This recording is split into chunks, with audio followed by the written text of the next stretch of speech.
A função inferior. A falha oculta que o seu ego não deixa você ver e como ela te destrói. Você já reparou como às vezes você age de um jeito que nem parece você? Sabe quando você é aquela pessoa super controlada, racional, que nunca perde a cabeça e de repente do nada você explode em lágrimas ou numa crise emocional que você mesmo não entende? Ou quando você é aquela pessoa sensível, empática, que sempre entende todo mundo e de repente você solta umas verdades cruéis, frias como gelo, que machucam de um jeito que você nunca imaginou ser capaz? Não, você não está ficando louco. E não é só estresse ou um dia ruim. Existe algo muito mais profundo acontecendo. Algo que o psicólogo Carl Jung descobriu sobre como nossa mente funciona. Ele percebeu que dentro de cada um de nós existe uma parte que a gente esconde, rejeita e finge que não existe. E quanto mais a gente ignora essa parte, mais perigosa ela fica. Jung chamou isso de função inferior. E olha, não é só um defeito de personalidade, ou coisa que você conserta fazendo terapia por 6 meses.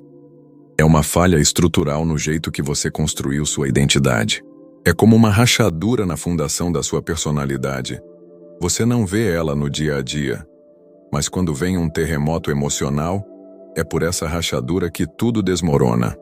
O que Jung descobriu sobre como pensamos. Deixa eu te explicar de um jeito simples.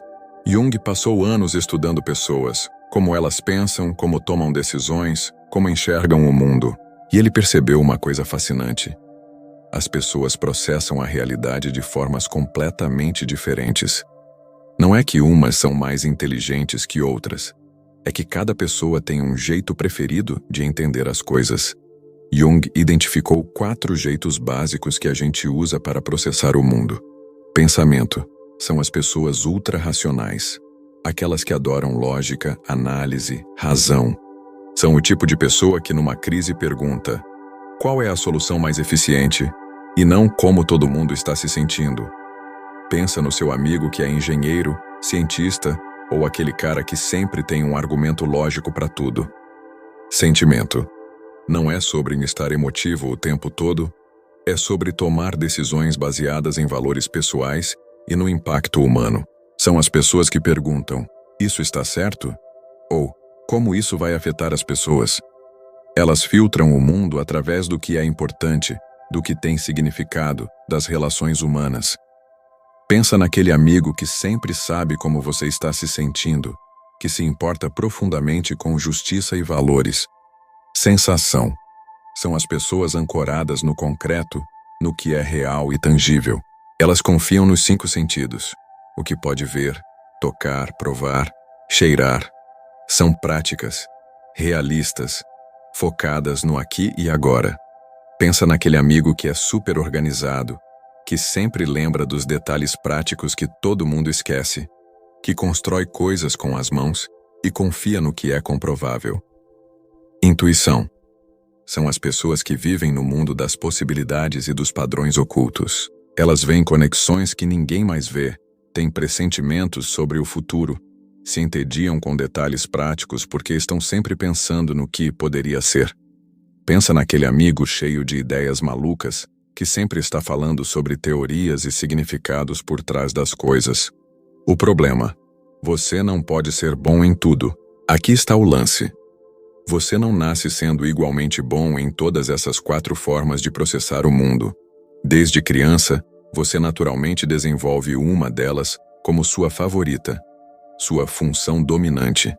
É com ela que você navega pela vida, toma decisões, constrói sua identidade. Se você é do tipo pensamento, você cresce se orgulhando da sua capacidade de ser lógico e objetivo. Você vira aquela pessoa que não se deixa levar pelas emoções e que resolve problemas com a cabeça. Se você é do tipo sentimento, você se orgulha de ser empático, de entender as pessoas, de tomar decisões baseadas no que é certo e não apenas no que é eficiente. Mas, e esse é um mas gigante, desenvolver uma função significa necessariamente negligenciar as outras. É como se você tivesse uma quantidade limitada de energia psicológica. Quanto mais você investe numa direção, menos sobra para as outras. E aqui vem a parte cruel. A função que fica mais negligenciada é sempre a oposta da sua função dominante. Se você é super-racional, pensamento, sua capacidade de lidar com emoções e valores, sentimento, fica subdesenvolvida. Se você é super-intuitivo, intuição, sua capacidade de lidar com o concreto e prático, sensação, fica atrofiada. Por que isso se torna um problema no começo da vida? Tudo bem. Na verdade, é até necessário. Você precisa ser bom em alguma coisa para funcionar no mundo. Imagina se você tentasse ser igualmente bom em tudo. Você não seria bom em nada. É como tentar tocar 5 instrumentos ao mesmo tempo. Melhor escolher um e ficar realmente bom nele. O problema é que seu ego, a parte consciente de você que diz "eu sou assim", começa a se identificar totalmente com essa função dominante.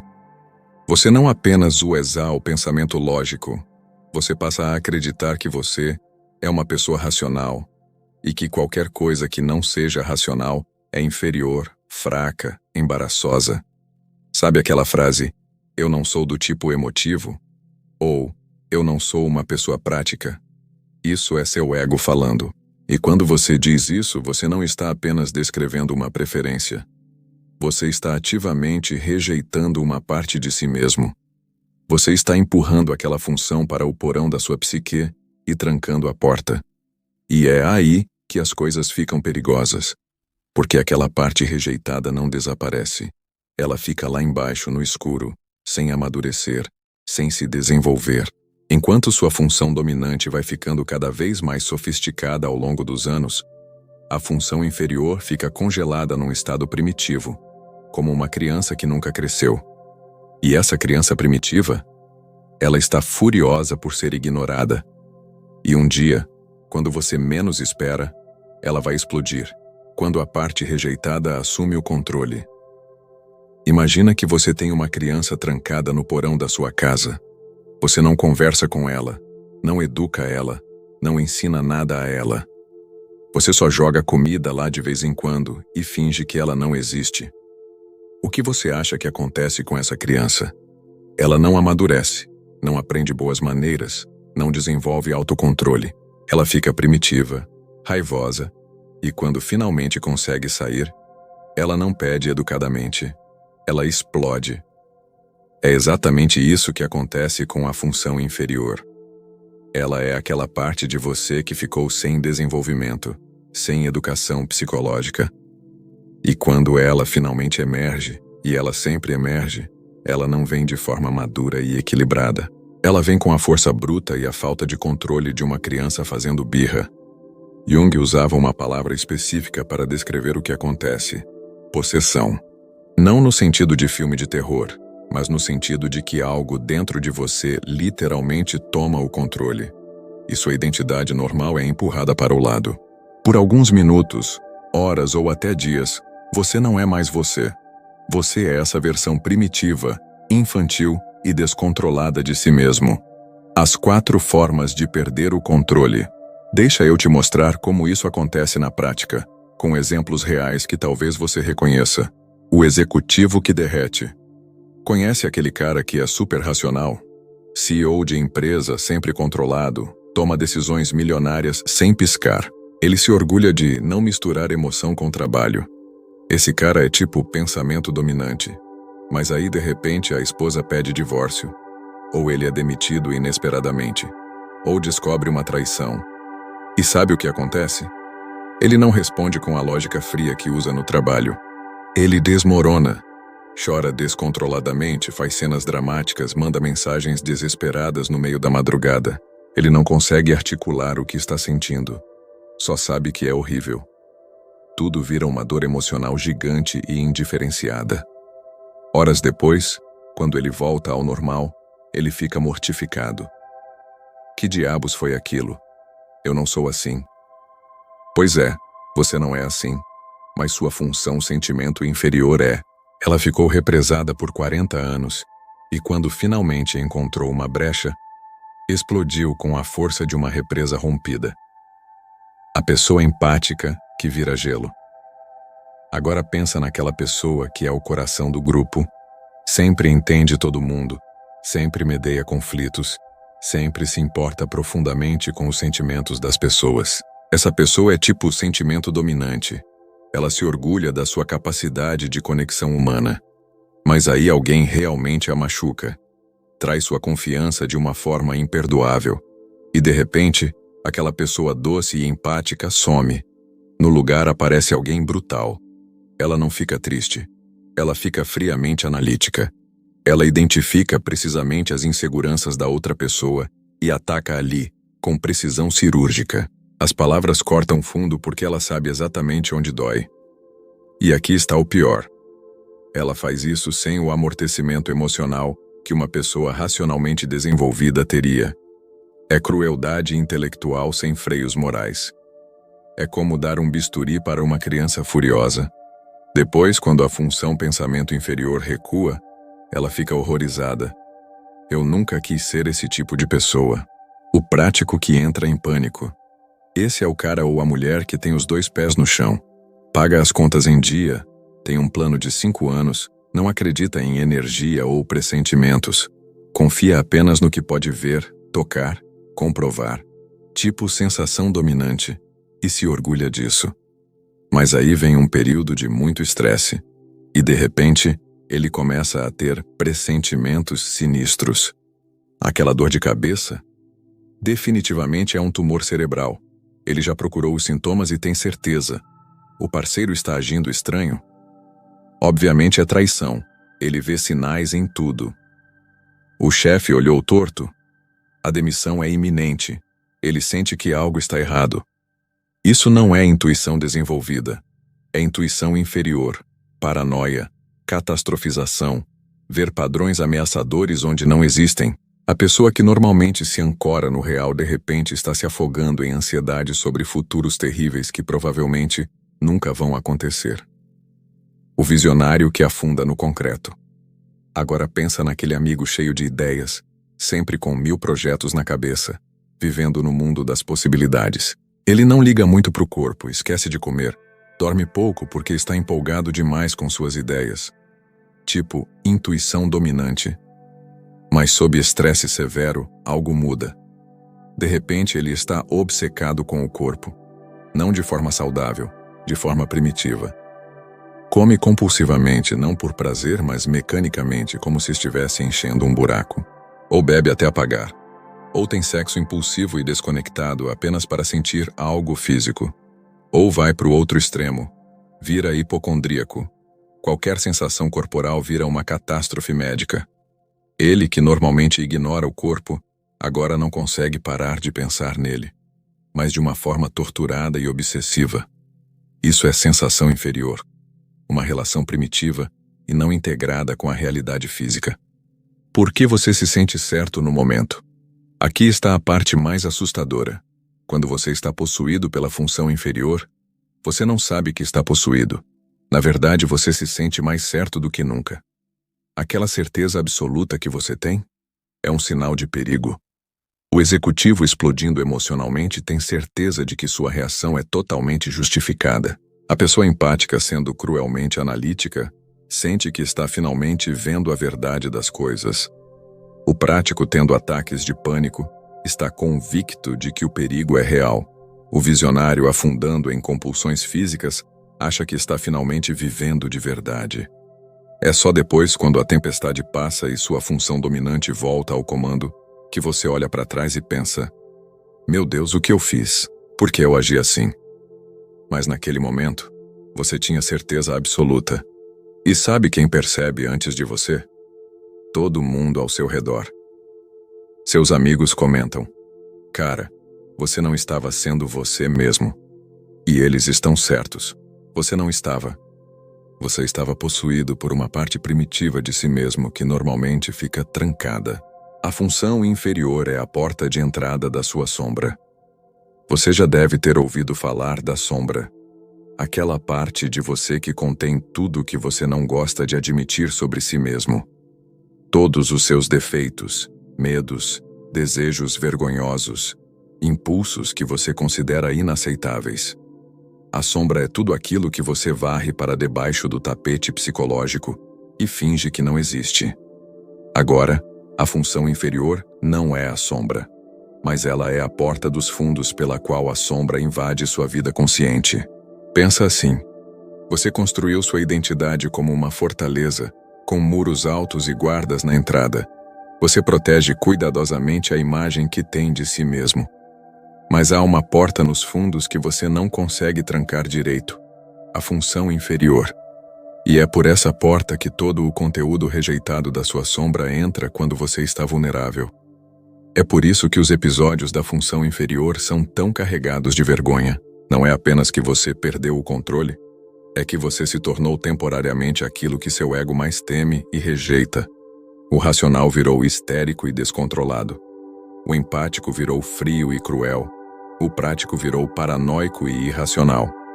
O visionário virou primitivamente sensorial e compulsivo. Cada vez que isso acontece, a função inferior rasga a máscara da sua identidade e mostra: olha, você não é só aquela pessoa controlada e coerente que você finge ser. Você é isso também. E quanto mais você se identifica rigidamente com sua função dominante, quanto mais você se orgulha de ser racional ou ser empático, mais violentas e humilhantes são essas invasões. Como você projeta seus problemas nos outros. Mas a função inferior não ataca só diretamente. Ela tem uma forma ainda mais insidiosa de estragar sua vida, através da projeção. E projeção é simplesmente isto: você vê nos outros aquilo que não consegue ver em si mesmo. Funciona assim: aquilo que você reprimiu em si mesmo, você automaticamente enxerga, e geralmente odeia, nos outros. É como se você tivesse um projetor interno que joga suas próprias qualidades rejeitadas nas pessoas ao seu redor. Exemplo do racional. O cara ultralógico não apenas negligencia as emoções, ele detesta pessoas emotivas demais. Ele vê a colega de trabalho que chora facilmente e pensa: que fraqueza, que falta de profissionalismo. Ele não tolera drama emocional. Por quê? Porque essas pessoas espelham aquilo que ele reprimiu em si mesmo, a capacidade de sentir e expressar emoções. Elas são um lembrete vivo e insuportável da sua própria função sentimento não integrada. Exemplo da pessoa empática. A pessoa super empática olha para o colega analítico e pensa: esse cara não tem coração, é um robô, só pensa em eficiência e nunca em pessoas. Ela fica genuinamente perturbada por pessoas frias demais. Por quê? Porque elas representam a função pensamento inferior que ela não quer reconhecer em si mesma. Aquela capacidade de ser objetiva, de cortar vínculos emocionais quando necessário, de tomar decisões difíceis sem ser paralisada por considerações afetivas. E aqui está a ironia cruel. Ao projetar a função inferior nos outros, você garante que nunca vai desenvolvê-la. Você cria um mundo onde aquilo que mais precisa aprender é constantemente externalizado e demonizado. Você se cerca de pessoas que validam sua unilateralidade e evita precisamente aquelas que poderiam te desafiar a crescer. O padrão destrutivo nos relacionamentos. Mas espera, fica ainda mais complicado. Você sabe aquela frase: os opostos se atraem? Pois é, Jung explicou por que isso acontece, e por que geralmente termina mal. Você é magneticamente atraído por pessoas que personificam sua função inferior. O executivo ultrarracional frequentemente se casa com a artista emocionalmente intensa. A pessoa hipersensível busca o parceiro emocionalmente distante e analítico. O prático se envolve com o sonhador. Não é coincidência. Por que isso acontece? Porque inconscientemente você está buscando no outro aquilo que reprimiu em si mesmo. É como se uma parte de você soubesse que você está incompleto e tentasse encontrar completude através de outra pessoa. No começo, isso parece mágico. Você me completa. Não é apenas um clichê romântico, é literalmente verdade em termos psicológicos. O executivo racional olha para a parceira emocional e pensa: uau, ela sente as coisas de um jeito que eu nunca consegui. Ela me traz vida emocional. A parceira olha para ele e pensa: ele é tão firme e decidido. Ele traz estabilidade que eu não tenho. Parece perfeito, certo? O problema? Com o tempo, aquilo que você admirava começa a te irritar profundamente. A intensidade emocional dela vira drama desnecessário e instabilidade. A firmeza e lógica dele vira frieza e falta de empatia. O que mudou? Nada. Exceto que agora você está projetando não a fascinação, mas a rejeição da sua função inferior. Você ainda não integrou aquela parte de si mesmo. Então continua vendo ela no outro, mas agora com ressentimento ao invés de admiração. E o pior? Você exige que o parceiro carregue sua função inferior. Você quer que ele gerencie todas as emoções do relacionamento ou todas as decisões práticas, mas resente ele por personificá-la. Você é emotivo demais, diz o racional, esquecendo que ele escolheu uma pessoa emocional exatamente porque ele mesmo não desenvolveu isso. Você é insensível, diz a empática, esquecendo que ela delegou todas as decisões difíceis para ele. É uma armadilha perfeita. Você terceiriza sua função inferior para o parceiro, depois o critica por tê-la. E o relacionamento vira um campo de batalha de projeções mútuas, onde ninguém consegue ver o que é seu e o que é do outro. Como isso passa de pai para filho. E agora a parte realmente triste. Essa unilateralidade não fica só em você. Ela passa para seus filhos. Pensa no seguinte: quando você tem um filho, você inconscientemente valoriza certas qualidades e desvaloriza outras, baseado na sua própria função dominante. Se você é tipo pensamento e supervaloriza lógica e racionalidade, você vai, mesmo sem querer, recompensar essas qualidades no seu filho e desencorajar expressões emocionais. Não é que você seja um pai ruim. É que você automaticamente responde melhor a comportamentos que fazem sentido para você. A criança percebe isso rapidinho. Ela aprende. Quando eu sou lógico e controlado, papai se orgulha de mim. Quando eu choro ou fico emocional, ele fica impaciente ou desconfortável. E o que a criança faz? Ela suprime a parte emocional dela para ganhar aprovação. Mesmo que naturalmente ela seja uma criança emocionalmente expressiva, ela aprende a reprimir isso. A função inferior dela começa a ser moldada não pela natureza dela, mas pela função inferior não integrada do pai. Ou o oposto. Uma criança naturalmente racional, nascida numa família super emocional, aprende que pensar demais e analisar tudo é visto como frio ou distante. Então ela reprime sua capacidade natural de análise lógica e tenta forçar uma emotividade que não é natural para ela. A tragédia? Famílias inteiras desenvolvem uma cultura onde certas funções são valorizadas e outras são implicitamente proibidas. Não é falado explicitamente, é absorvido. E assim, a unilateralidade se transmite através de gerações, não geneticamente, mas psicologicamente. Você carrega não apenas sua própria função inferior reprimida, mas também ecos das funções inferiores não integradas dos seus pais e avós. A armadilha de tentar virar seu oposto. Agora vamos falar de um erro muito comum que as pessoas cometem quando finalmente percebem: caramba, eu realmente tenho esse problema com minha função inferior. A primeira reação é pensar: ok, então eu só preciso desenvolver essa função. Vou me tornar mais emocional, ou vou me tornar mais lógico, ou vou ser mais prático. Parece fazer sentido, certo? Se você é fraco em algo, você pratica até ficar bom. É assim que funciona com tocar violão ou aprender inglês. Mas com a função inferior não funciona assim. E quando você tenta forçar, o resultado é bizarro e artificial. O que acontece na prática? O executivo racional decide que precisa ser mais emocional. Então ele começa a tentar expressar sentimentos. Mas como a função sentimento dele é primitiva, o que sai não é emoção genuína e sofisticada, é sentimentalismo exagerado e performático. Ele vira aquele cara que de repente fica falando "eu te amo, cara" para todo mundo, abraçando as pessoas de forma desconfortável, tentando forçar uma profundidade emocional que não é natural. Parece falso porque é falso. É uma performance de sentimento, não sentimento real. Ou a pessoa empática que decide, preciso ser mais lógica e menos emocional.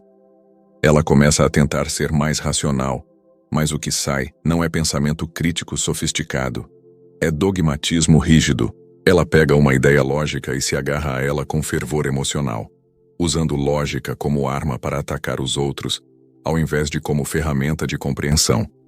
Ela se torna aquela pessoa insuportável que diz, é só lógica, enquanto está obviamente sendo movida por emoções não reconhecidas.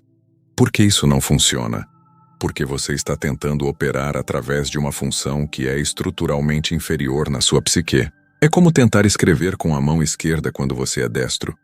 Você pode praticar por anos e vai melhorar um pouco, mas nunca vai ter a mesma habilidade natural que tem com a mão direita. A humilhação necessária de ser incompetente. Aqui vem a verdade que ninguém quer ouvir, especialmente numa cultura obcecada, com você pode ser o que quiser se esforçar o suficiente. Você vai ser permanentemente incompetente em certas áreas importantes da vida. E tudo bem. Isso vai contra tudo que a cultura moderna te ensinou. Você foi criado acreditando que com o curso certo, o coach certo, o livro de autoajuda certo, você pode dominar qualquer coisa. Não pode. Existem dimensões da experiência humana onde você será sempre meio desajeitado, meio inadequado, meio constrangedor. O tipo pensamento nunca vai ter a sofisticação emocional natural de um tipo sentimento desenvolvido. Ele pode aprender algumas técnicas de inteligência emocional, pode ficar mais consciente, mas sempre vai haver situações emocionalmente complexas, onde ele simplesmente não sabe o que fazer. O tipo sentimento nunca vai ter o desapego analítico natural de um tipo pensamento desenvolvido. Ela pode aprender algumas ferramentas de pensamento crítico, mas sempre vai haver situações que exigem frieza lógica, onde ela vai sentir uma resistência visceral. E isso não é uma falha de caráter, é uma característica estrutural da sua psique. A diferença é que quando você reconhece isso, realmente reconhece, não apenas entende intelectualmente, você para de desperdiçar energia tentando ser algo que não é. E essa energia pode ser usada para algo muito mais útil: criar sistemas de compensação. Como saber quando você está possuído? Deixa eu te dar sinais práticos e concretos de quando a função inferior assumiu o controle. Isso é importante porque no momento você não vai perceber. Mas se você conhecer os sinais, pode pelo menos reconhecer depois e aprender algo. Sinal 1. A intensidade está fora de proporção. Você não está apenas chateado, está devastado. Não está apenas irritado, está em fúria apocalíptica. Não está apenas preocupado, está em pânico total. A reação emocional é 10 vezes maior do que a situação justifica. Depois, quando passa, você mesmo pensa: por que eu reagi tão exageradamente? Exemplo real. Um cara recebe um feedback negativo no trabalho. Feedback construtivo, até justo. Mas ele passa a noite inteira sem dormir, convencido de que vai ser demitido, que sua carreira acabou, que ele é um fracasso total. No dia seguinte, quando a função dominante volta, ele pensa: espera, era só um feedback normal. Por que eu entrei em colapso? Sinal 2. Você pensa em absolutos, sem nuances. Tudo fica preto ou branco. Se é emoção, sentimento inferior, é ou amor incondicional ou ódio total. Se é lógica, pensamento inferior, é ou você está 100% certo ou 100% errado, sem meio termo. Se é possibilidade, intuição inferior, ou é catástrofe total ou tudo está bem, não há cenários intermediários. Se é sensação, sensação inferior, ou você se entrega completamente à gratificação física ou rejeita totalmente. Exemplo real. A pessoa empática que sempre enxerga o lado bom de todos de repente declara: essa pessoa é completamente má, não tem nada de bom nela. Não há nuance, é julgamento absoluto. Isso é pensamento inferior operando. Sinal 3. Você estava 100% certo no momento, mas envergonhado. Depois, durante a possessão, você sente uma convicção absoluta. Eu preciso mandar essa mensagem agora. Eu tenho que fazer isso. Eu estou certo e todos os outros estão errados. Zero dúvida. Depois, quando você volta ao normal, você pensa: meu Deus, que vergonha. O que eu estava pensando? Exemplo real. Mandar aquela mensagem longa e emocionalmente carregada às 3 da manhã. No momento, você tinha certeza de que era necessário, que a outra pessoa precisava saber como você se sentia. Dias depois, você nem consegue reler a mensagem sem sentir vergonha alheia de si mesmo. Sinal 4. Outras pessoas notam que você não é você mesmo. Seus amigos comentam: ei, você está bem? Você não está agindo como você. Ou, nunca vi você desse jeito. Eles percebem a descontinuidade porque estão vendo de fora. Para você no momento, você está sendo mais autêntico do que nunca, o que é em si mesmo um sinal de perigo gigante. Sinal 5. Acontece quando você está vulnerável. Nunca acontece quando você dormiu bem, está descansado, centrado. Sempre acontece depois de uma semana estressante, ou quando você está doente, ou em crise pessoal, ou quando sua competência na sua área dominante foi questionada. A função inferior espera você estar com as defesas baixas e então ataca. Quando a função inferior sabota seu sucesso, aqui está um padrão particularmente cruel que Jung observou. A função inferior frequentemente emerge precisamente quando você está prestes a conseguir algo grande através da sua função dominante. É como se uma parte de você não tolerasse você se tornar ainda mais unilateral através do sucesso. Exemplo 1. O empreendedor está prestes a fechar o negócio da vida dele. Ele é super racional, fez todas as análises, está tudo perfeito no papel. E de repente, dias antes de assinar o contrato, ele é inundado por dúvidas emocionais e irracionais. Será que isso é realmente o que importa? Será que eu não estou vendendo minha alma? Ele não consegue explicar logicamente essas dúvidas, elas não fazem sentido racional. Mas elas são avassaladoras o suficiente para ele sabotar a oportunidade. Exemplo 2. A artista intuitiva finalmente conseguiu a exposição que vai lançar sua carreira. Ela deveria estar empolgada, confiante, mas de repente ela fica obcecada com detalhes práticos e irrelevantes, preocupada se as molduras estão na cor certa, se a iluminação está perfeita, paralisada por 1000 preocupações concretas que normalmente ela ignora completamente. A sensação inferior emergiu no pior momento possível e está sabotando através de perfeccionismo paralisante. Por que isso acontece? A função inferior não está tentando te ajudar. Ela está reagindo como uma criança ressentida. Você só me ignora, mas agora vai ter ainda mais sucesso fazendo exatamente isso? Não se eu puder impedir. Quando o trabalho expande sua função inferior. O ambiente de trabalho moderno é particularmente cruel para a função inferior, porque exige que você seja bom em tudo ao mesmo tempo. Não basta mais ser tecnicamente brilhante na sua área. Você precisa trabalhar em equipe, gerenciar conflitos, apresentar ideias, lidar com a política do escritório, se adaptar a mudanças constantes. E é exatamente nessas áreas fora da sua zona de conforto que a função inferior te pega desprevenido. História real. Tipo 1. O gênio técnico promovido. Conhece aquele engenheiro ou programador brilhante? Ele resolve problemas técnicos complexos que ninguém mais consegue. Ele é tipo pensamento dominante, lógico, analítico, objetivo. A empresa reconhece seu talento e o promove a gerente de equipe. Parece justo, certo?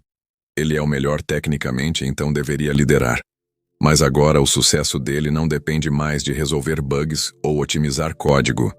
Depende de motivar pessoas, resolver conflitos interpessoais, dar feedback sensível. Perceber quando alguém da equipe está desmotivado ou passando por problemas pessoais, e a função sentimento inferior dele simplesmente não está preparada. Ele dá um feedback que na cabeça dele é objetivamente construtivo, e a pessoa sai da sala chorando. Ele fica genuinamente confuso. Mas eu só disse a verdade. O que há de errado nisso? Ele não consegue entender que como você diz algo importa tanto quanto o que você diz. Dois membros da equipe estão em conflito pessoal. Para ele, a solução é óbvia. Vocês são profissionais, deixem as diferenças pessoais de lado e foquem no trabalho. Mas isso não resolve nada porque ele está tentando aplicar lógica pura a um problema fundamentalmente emocional. O resultado? Um técnico brilhante se torna um gerente medíocre e infeliz. A promoção, que deveria ser uma conquista, vira um pesadelo diário onde ele é forçado a operar constantemente através da função mais fraca dele.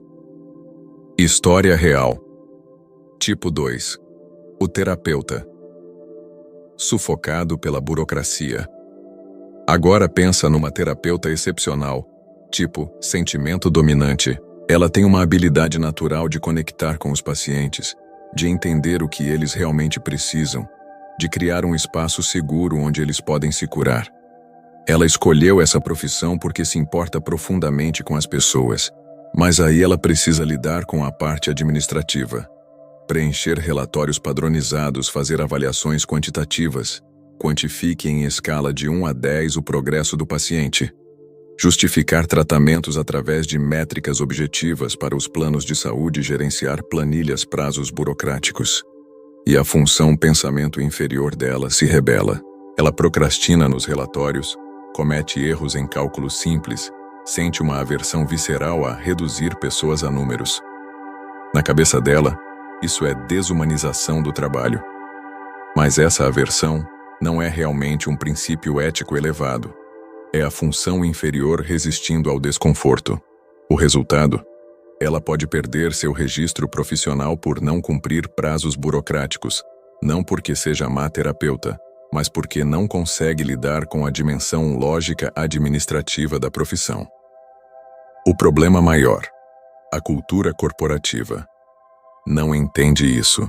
O que torna tudo isso pior é que o mundo corporativo opera numa fantasia. Qualquer habilidade pode ser desenvolvida com o treinamento certo. Então te mandam para um workshop de inteligência emocional de 2 dias, ou um curso de pensamento estratégico, esperando que técnicas superficiais compensem uma configuração psicológica fundamental. É como mandar um canhoto para um curso de como escrever melhor com a mão direita. Pode ajudar um pouquinho, mas nunca vai mudar a dominância básica. Vícios e compulsões. A função inferior buscando alívio. Agora vamos falar de algo que muita gente não conecta. Muitos comportamentos viciantes e compulsivos são, na verdade, tentativas desesperadas da função inferior de obter alguma expressão, algum alívio da repressão constante.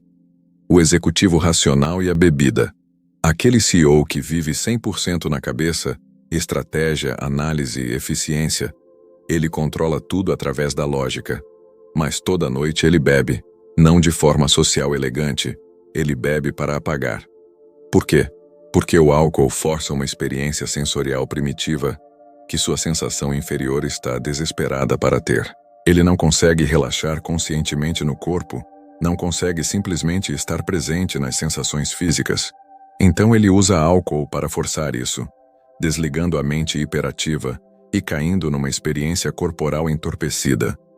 Não é gosto de beber.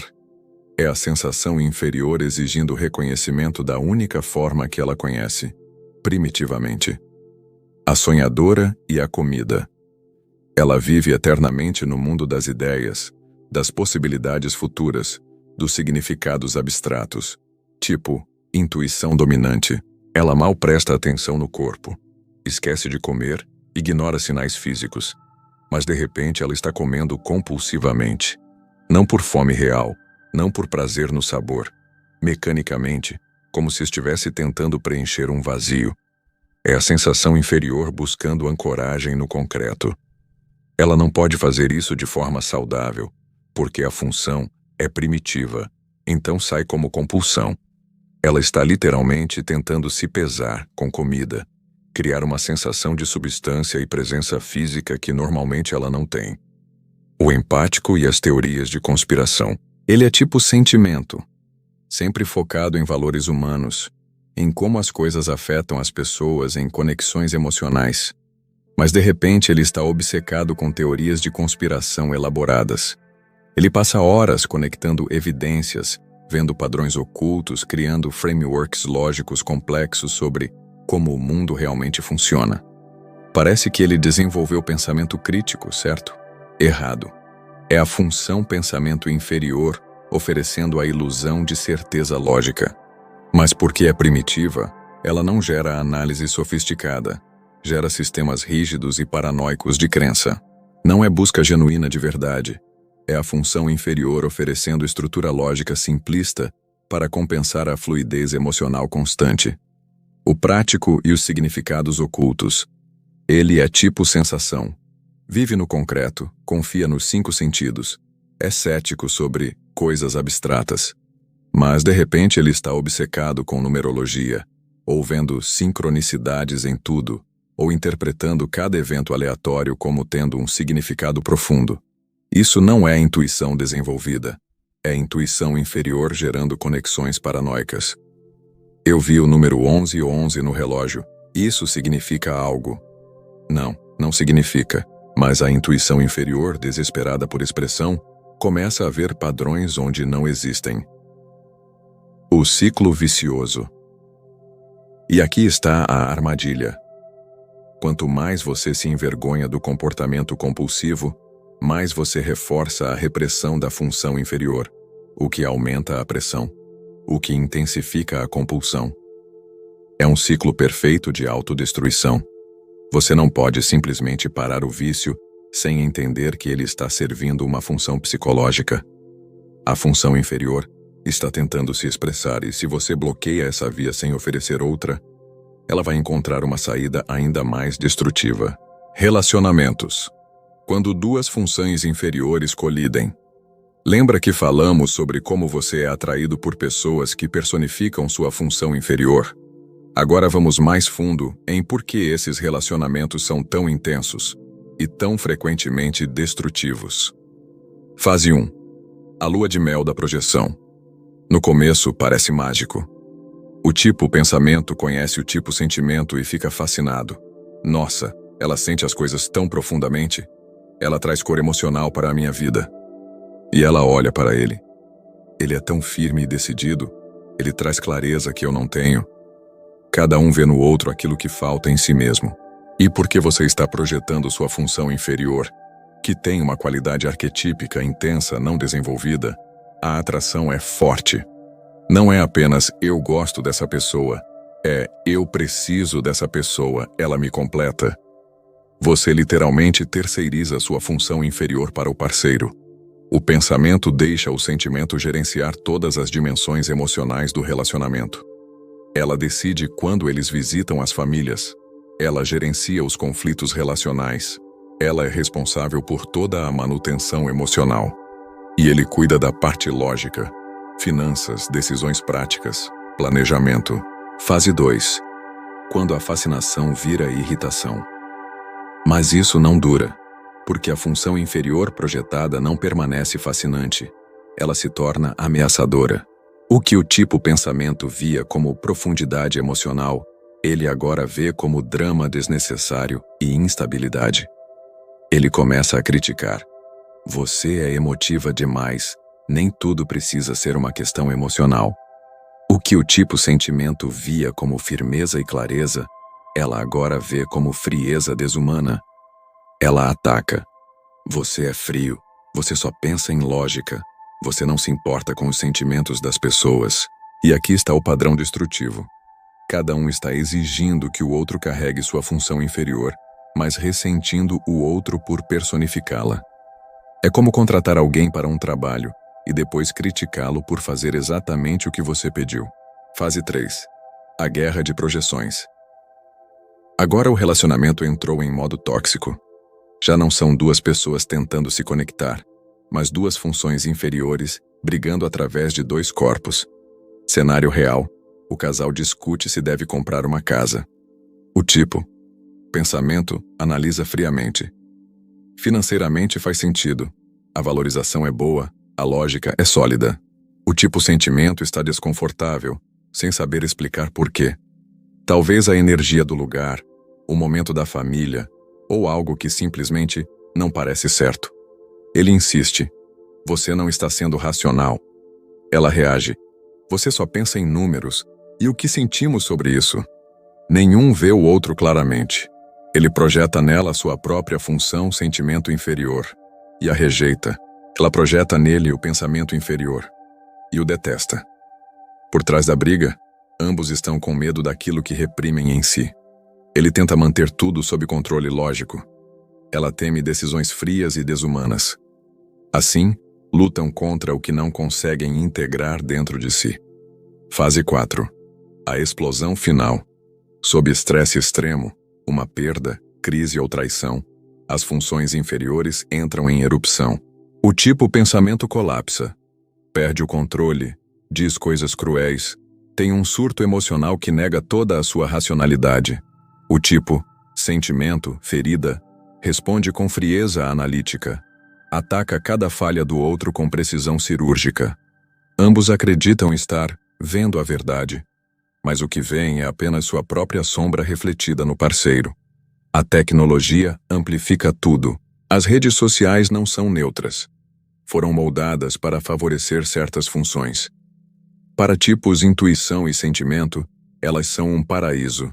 Valorizam criatividade, emoção e narrativa. Mas para tipos pensamento e sensação, são um campo minado para a função inferior. O tipo pensamento tenta usar lógica em debates online, mas é ignorado.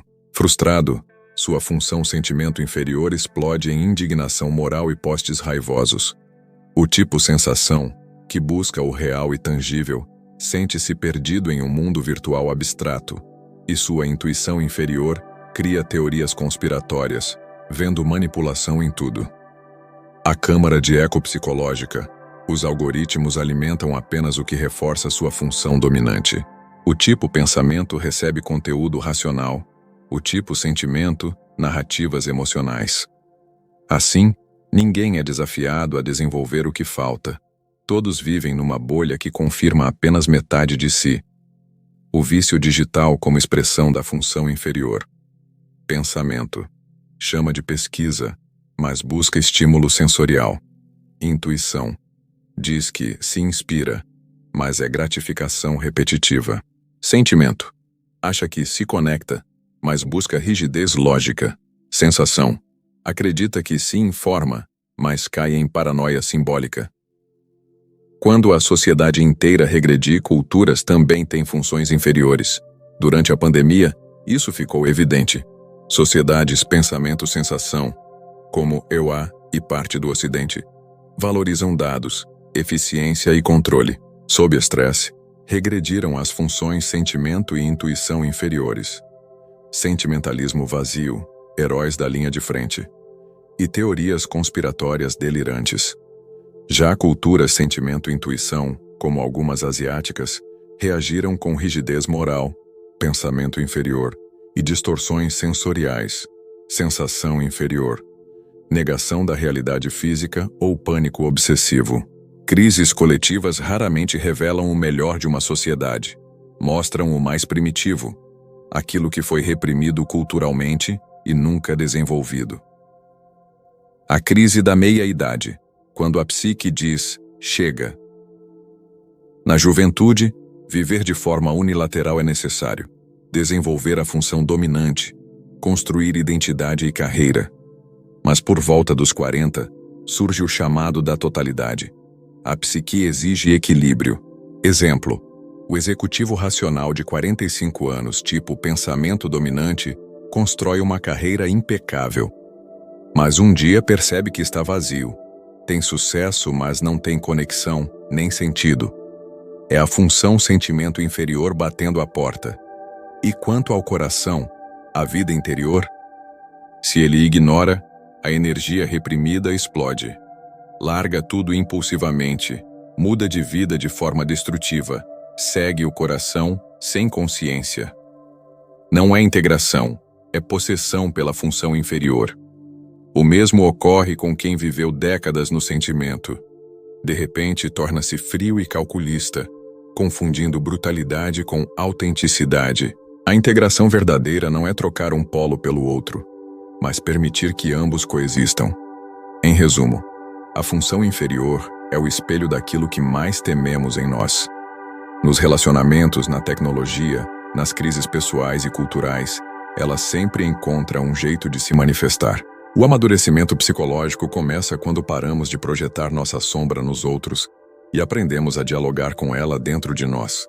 Porque integrar a função inferior leva uma vida inteira. Se você espera um método rápido para curar sua função inferior, esqueça. Não há hack, técnica de 5 passos ou atalho. A integração é o trabalho mais lento, exigente e humilhante do desenvolvimento pessoal. A dificuldade está em trazer à consciência algo que vive no inconsciente. A função inferior não quer ser iluminada. Ela existe no escuro porque o ego a rejeitou. Integrá-la significa desmontar as defesas que sustentam sua identidade há décadas. A ilusão do progresso rápido. Vivemos numa cultura obcecada por resultados. Aprenda violão em 6 meses. Melhore sua produtividade em 30 dias. Mas a função inferior não é treinável como um músculo. Ela amadurece apenas por meio da experiência vivida, especialmente nas situações que você evita. Exemplo: o racional tentando desenvolver sentimento. Ele lê livros sobre empatia, tenta validar emoções, mas soa mecânico. Constrangido, percebe que falhou em algo básico. E vai repetir isso centenas de vezes, porque a função inferior é estruturalmente primitiva. Os 7 estágios do longo caminho. 1. Negação total. Anos. Você nem reconhece que tem uma função inferior. Justifica tudo. Foi o estresse. A situação era excepcional. Pode morrer sem jamais percebê-la. 2. Reconhecimento intelectual. Meses a anos. Você entende o conceito, identifica padrões e acha que sabe. Mas é teórico, como ler sobre natação sem entrar na água. 3. O choque da primeira consciência real, um instante devastador. Um dia você percebe, no meio do caos, isso é minha função inferior me possuindo. É aterrorizante e libertador. Aterrorizante porque revela sua falta de controle. Libertador porque finalmente há uma explicação. Mas ainda não há domínio. É como ver um trem descarrilando em câmera lenta. 4. Tentativa de controle forçado. Anos de frustração. Você tenta corrigir a função inferior com a dominante. Racionaliza emoções, força a empatia lógica. Piora. Cria mais repressão. Depois de muita frustração, muitos desistem e voltam à negação. 5. A humildade brutal. Ponto de virada. Depois de tanto fracasso surge a aceitação. Sou limitado aqui. Outros entendem isso melhor que eu. É como um cego aceitando a cegueira e desenvolvendo sentidos alternativos. Não é derrota, é realismo. A base para estratégias saudáveis. 6. Compensação consciente, funcional e prática. Você cria sistemas externos para equilibrar-se. O racional consulta pessoas emocionalmente inteligentes antes de decisões delicadas. A empática usa checklists e dados para não decidir só pelo coração. Não é fingir competência, é reconhecer limites e construir suporte. 7. Integração paradoxal, raro e avançado. Após décadas, surge uma relação amigável com a função inferior. Você ainda erra, mas há um pequeno espaço de consciência entre o impulso e a ação, um instante de escolha. Você para de projetar. Reconhece o valor das pessoas que expressam aquilo que te falta. Aprende com elas, em vez de se defender delas. Por que a função auxiliar importa? Não tente integrar diretamente a função inferior. Comece pela função auxiliar, mais acessível e menos ameaçadora. A hierarquia básica. Dominante, sua zona de conforto. Auxiliar, segunda mais forte. Apoio natural. Terciária, subdesenvolvida. Inferior, primitiva e inconsciente. Exemplo: um tipo. Pensamento pode ter intuição como auxiliar e sentimento como inferior. Se vive apenas pela função dominante, fica rígido e vulnerável às explosões da inferior. Desenvolver a função auxiliar cria flexibilidade. O pensamento dominante pode praticar intuição, ver padrões, sintetizar ideias, considerar possibilidades. Isso não elimina o problema, mas reduz a polarização psíquica, tornando as crises menos violentas. O caminho real. Integrar a função inferior não é melhorar. É aprender a conviver com o que não se pode dominar. Requer paciência, falhas e humildade. Você não a controla, apenas aprende a reconhecê-la, a se aproximar dela sem medo e a usá-la como fonte de equilíbrio em vez de destruição. É um processo que leva uma vida inteira. E talvez seja exatamente esse o propósito da vida: tornar-se inteiro, não perfeito. A função inferior e a criatividade. O paradoxo do caos fértil. A função inferior, essa parte que te sabota e te envergonha, também pode ser fonte de criatividade e renovação, se você souber lidar com ela conscientemente. Ela é o canal mais direto com o inconsciente, o território onde a lógica e o controle não chegam, mas onde a vida pulsa com força bruta. A criatividade vem do confronto com o desconhecido. Toda obra verdadeiramente viva carrega algo cru, visceral, uma energia que vem das profundezas, não da técnica. A função inferior mantém contato com esse submundo psíquico. Sua função dominante, por mais refinada, perde o acesso a esse terreno primitivo à medida que se torna rígida e autoconsciente. Exemplo: o escritor racional. Ele domina estruturas lógicas e argumentos impecáveis, mas suas histórias carecem de alma.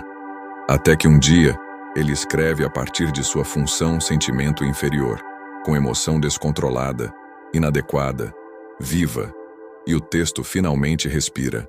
Ele não aprendeu emoção, apenas permitiu que o inconsciente falasse por ele. Exemplo: a cineasta empática. Ela cria filmes belos e humanos, mas sem estrutura. Um dia, canaliza sua função pensamento inferior, produzindo uma obra fria, racional, cirúrgica. É o melhor filme da carreira, não porque se tornou lógica, mas porque deixou o caos lógico emergir sem os filtros emocionais habituais.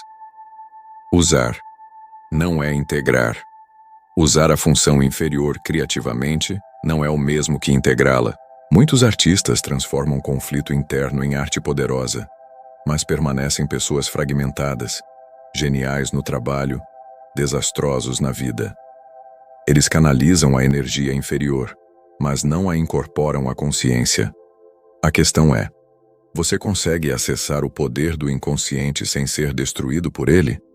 Jung diria que sim, com muita consciência e respeito pelo limite. Espiritualidade e a função inferior, quando a busca virou fuga. Práticas espirituais podem ser caminhos de integração ou disfarces sofisticados para a evasão da função inferior. O mesmo ritual que cura um tipo pode reforçar a unilateralidade de outro. Meditação para o tipo. Intuição. A pessoa intuitiva vive no futuro e evita o corpo. Mindfulness. Estar presente nas sensações é tortura, mas se persiste, descobre o que sempre faltou. Presença concreta. Se foge, diz: isso não é para mim, e perde a chance de crescer. Devoção para o tipo. Pensamento. Render-se emocionalmente é o inferno para quem vive pela razão. Mas se encara o desconforto, abre uma dimensão nova da experiência. Se rejeita, rotula de irracional e volta à fortaleza mental, ileso, porém estagnado. A armadilha. Espiritualidade. Como reforço do ego. Você pode transformar a espiritualidade em ferramenta de fuga. O racional mergulha em budismo intelectual.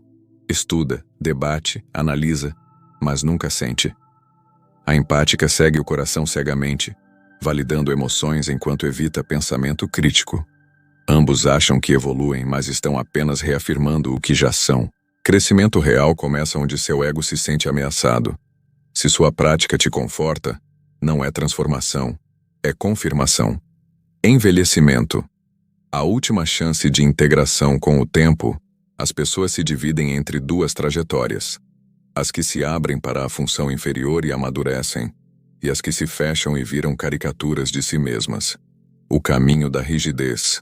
Quem nunca confronta o inconsciente morre como viveu, apenas mais rígido. O velho executivo, racional até o fim, incapaz de estar emocionalmente presente. Morre cercado de respeito, mas sozinho. A velha empática, escrava dos sentimentos, sem critérios objetivos, ressentida por nunca ter recebido o cuidado que deu. O caminho da sabedoria, outros trilham o oposto.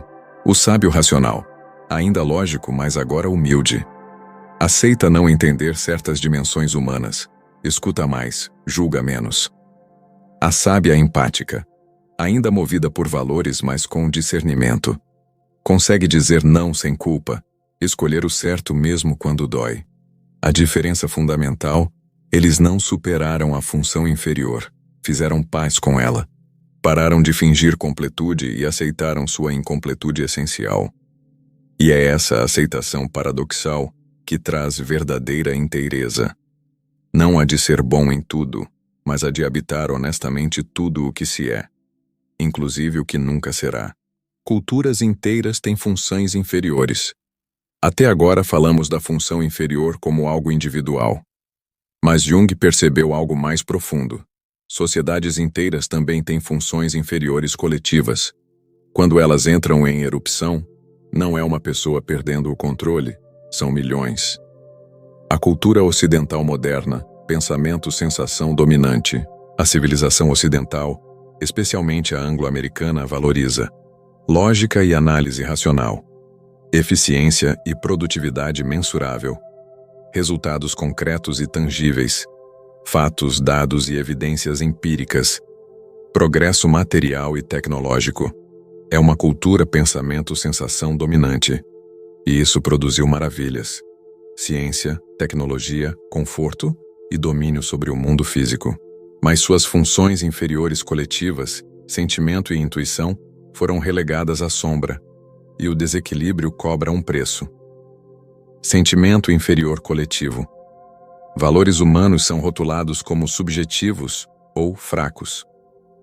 Dilemas éticos viram planilhas de custo-benefício. Relações são transações, networking, capital social. Emoções são otimizadas como métricas de performance. Propósito e sentido existencial são vistos como luxos. Intuição inferior. Coletiva, sabedoria não quantificável é descartada. Tradições e mitos são tratados como superstição. Intuições são suspeitas, a não ser que possam ser dosificadas.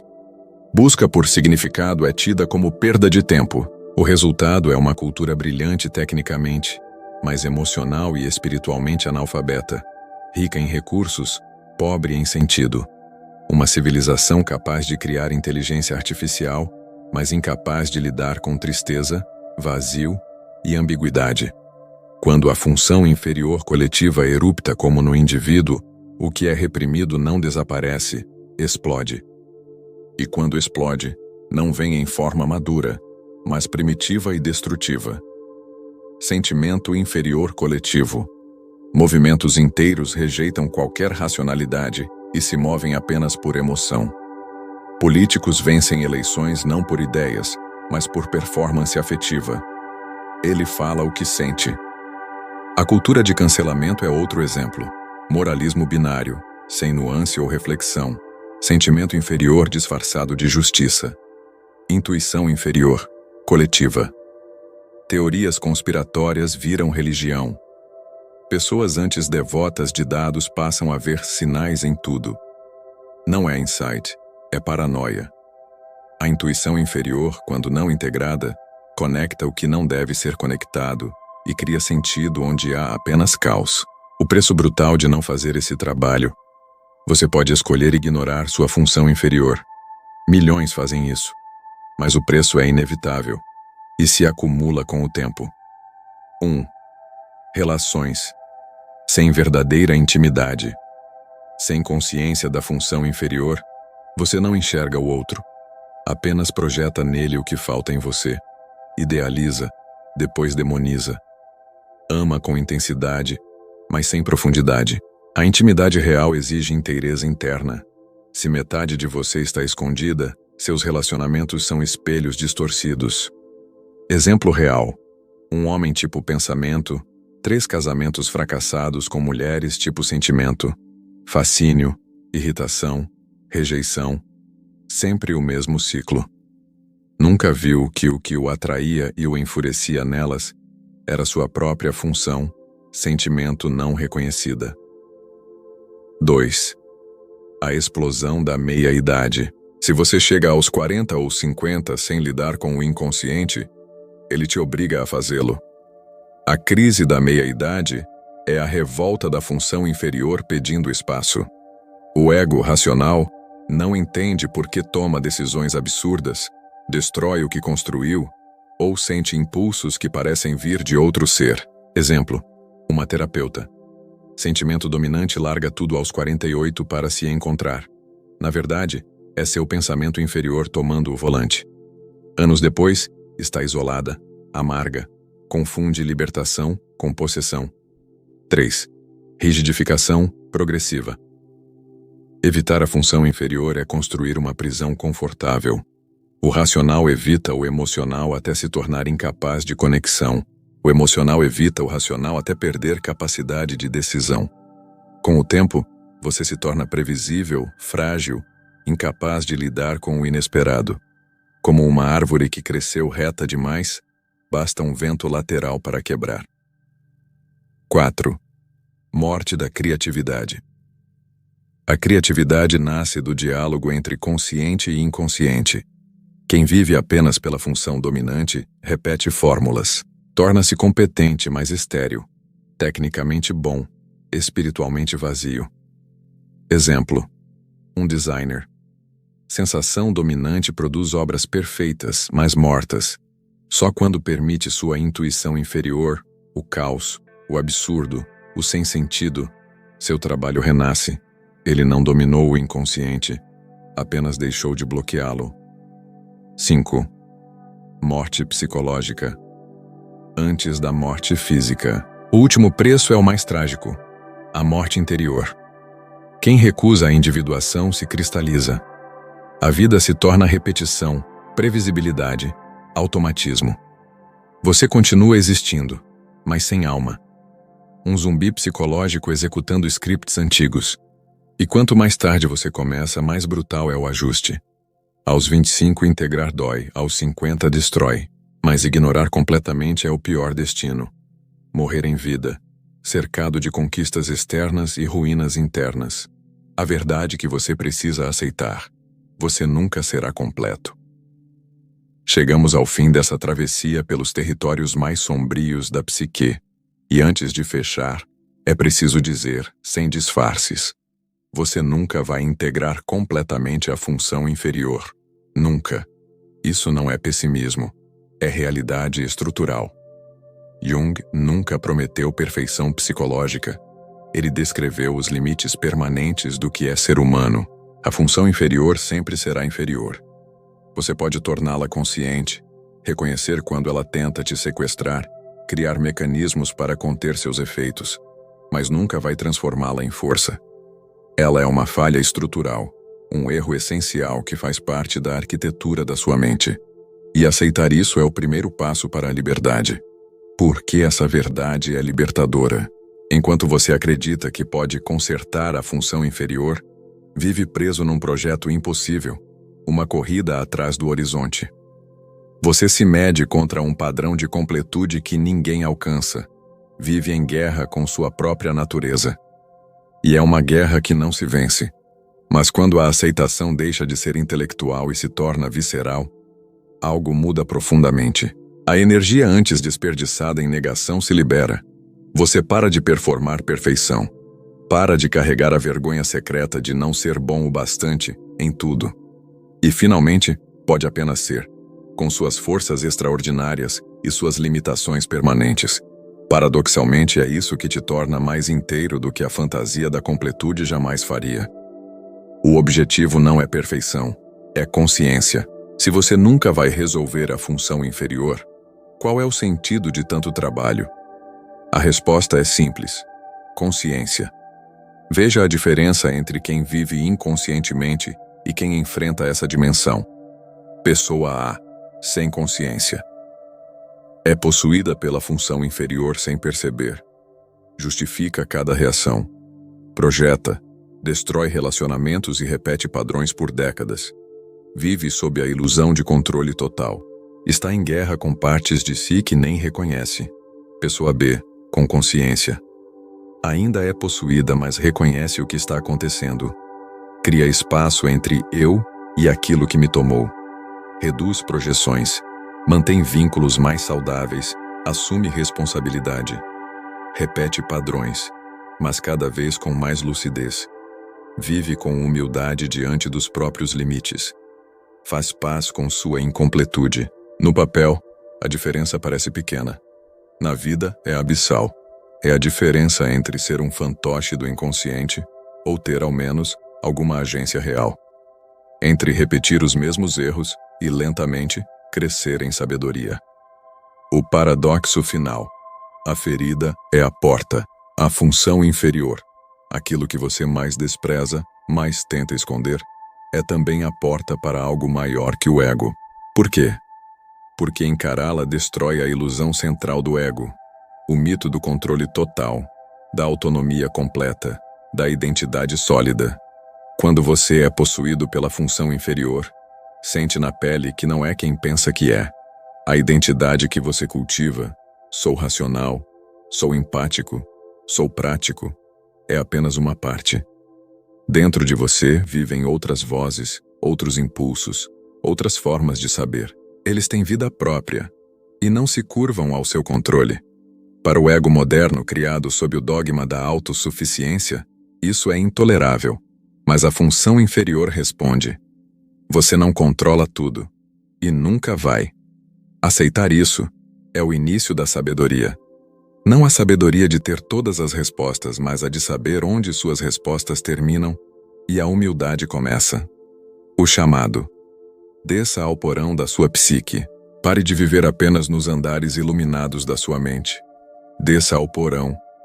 Lá em cima você construiu uma identidade funcional, bonita, controlada, a parte que o mundo aplaude. Mas no porão está o que você trancou. Uma criança selvagem, primitiva, ferida, sua função inferior. Você tem vergonha dela, a considera indigna e acredita que, ignorando-a, tudo ficará bem. Não ficará. Ela não vai embora. Só fica mais furiosa nas sombras, esperando o momento em que você estiver fraco o bastante para queimar a casa inteira. E então, um dia, você desperta em meio ao caos perguntando: o que foi aquilo? Por que eu fiz isso? Descer ao porão não significa viver lá. Significa conhecer o que vive ali. Observar, entender, criar relação consciente com aquilo que você rejeitou. Aprender a linguagem dessa parte esquecida. É um trabalho humilhante. Exige admitir incompetência genuína em áreas da vida. Mas é infinitamente menos doloroso do que ser emboscado repetidamente pelo pior de si mesmo. A alternativa? Destruir relacionamentos por projeção. Repetir dramas até o fim da vida. Morrer psicologicamente antes da morte física, aprisionado numa identidade que parou de crescer. A ferida que não cicatriza, mas pode ser conhecida. A função inferior é uma ferida estrutural da consciência. Ela nunca cicatriza porque nasce do próprio ato de ser consciente. Escolher um modo de ser é inevitavelmente excluir outros. Não há eu sem exclusão, mas feridas podem ser conhecidas, podem ser limpas, cuidadas, integradas à história que você conta sobre quem é. Você não precisa escondê-la nem se envergonhar. Ela é parte da sua forma singular de ser humano. Jung nunca prometeu perfeição. Ele prometeu algo mais real. Que uma vida vivida com consciência dos próprios limites é infinitamente mais rica, mais autêntica e paradoxalmente mais completa do que uma vida vivida em negação. A função inferior é a falha oculta que seu ego não quer ver. Mas agora você viu. Agora sabe onde olhar. E entende o mecanismo. A questão não é se ela vai te dominar novamente. Vai. A questão é: você vai reconhecer? Vai aprender com isso? Vai transformar a vergonha em consciência, o colapso em sabedoria? Porque no fim, O objetivo não é eliminar a sombra. É trazer luz suficiente para ver o que sempre esteve lá, esperando no escuro. Esse é o trabalho. O único que realmente importa. É o trabalho de uma vida inteira. Doloroso, sem garantias, mas verdadeiro. E quando chegar ao fim, só restará uma pergunta. Você se tornou quem realmente era? Ou morreu sendo apenas uma função dominante disfarçada de pessoa completa? A escolha é sua. Sempre foi. Fim.